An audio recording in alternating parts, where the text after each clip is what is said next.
Hello friends, welcome to today's daily devotion. I'm Kerry Wood, pastor of the Goldston Methodist Church in Goldston, North Carolina, and we are looking at the story of the birth of Jesus Christ and all of the different things that took place there with the idea of recapturing a sense of the wonder of it all. Today we are getting back to the very beginnings of the Christmas story as according to the Gospel of Luke, reading from Luke chapter 1, verses 5 through 13. Hear now these words. In the time of Herod, king of Judea, there was a priest named Zechariah, who belonged to the priestly division of Abijah. His wife Elizabeth was also a descendant of Aaron. Both of them were righteous in the sight of God, observing all the Lord's commands and decrees blamelessly. But they were childless because Elizabeth was not able to conceive, and they were both very old. Once, when Zechariah's division was on duty and he was serving as priest before God, he was chosen by lot, according to the custom of the priesthood, to go into the temple of the Lord and burn incense. And when the time for the burning of incense came, all the assembled worshipers were praying outside. Then the angel of the Lord appeared to Zechariah, standing at the right side of the altar of incense. When Zechariah saw the angel, he was startled and gripped with fear. But the angel said to him, "Do not be afraid, Zechariah. Your prayer has been heard.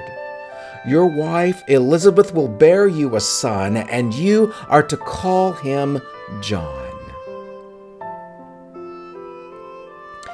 Now, one of the first things that my wife and I will do when we are getting ready for Christmas and decorating the house is we will go to Deborah's nativities collection.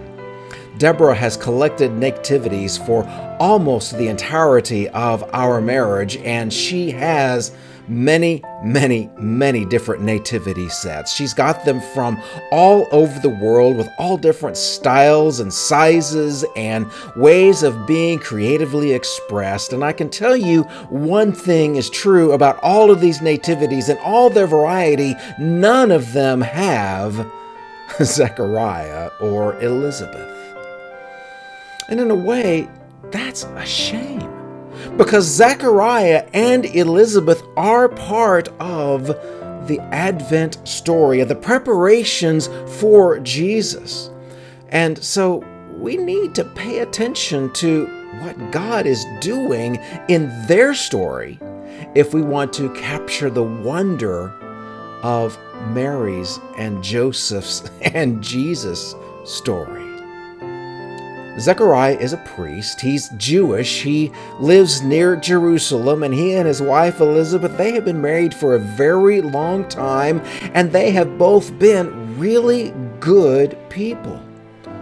Luke says that they were righteous in the sight of God, and that means that's God's perspective of them, and they were observing the Lord's commands and decrees blamelessly. That was the people's version of them.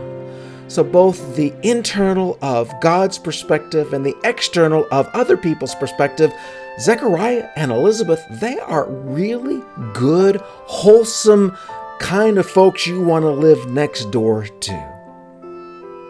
But they had a big problem.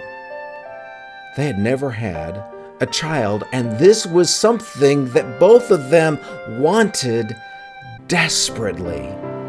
And now they're old. Now, Luke doesn't tell us what old means, but chances are they were north of 60. Well, I am 58, so I'm still a young person in terms of this story, and I'm going to hang on to that title.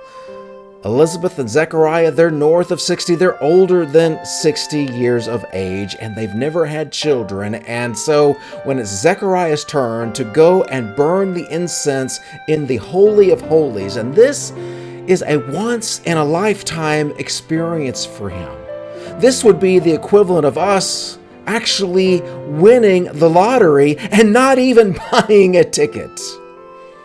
It's Zechariah's turn to go do that once-in-a-lifetime thing, and he gets the experience that's even more than he ever imagined. The angel of the Lord is in the Holy of Holies with a message specific to Zechariah. Your prayer has been heard. Let's not get so caught up in the busyness of this season and the idea of waiting and waiting and waiting for a prayer to be answered. Zechariah has waited a long time for his prayer. And in fact, I sometimes wonder, has he even given up on praying for the child? Has he got to the point that he feels like it's hopeless? There's no chance. We're done. When God shows up with the message, hey, you are not done.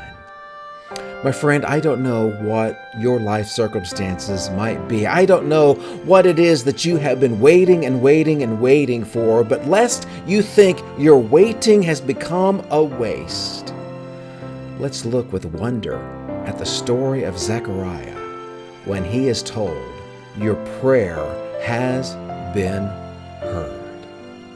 And I'll see you tomorrow for our next daily devotion.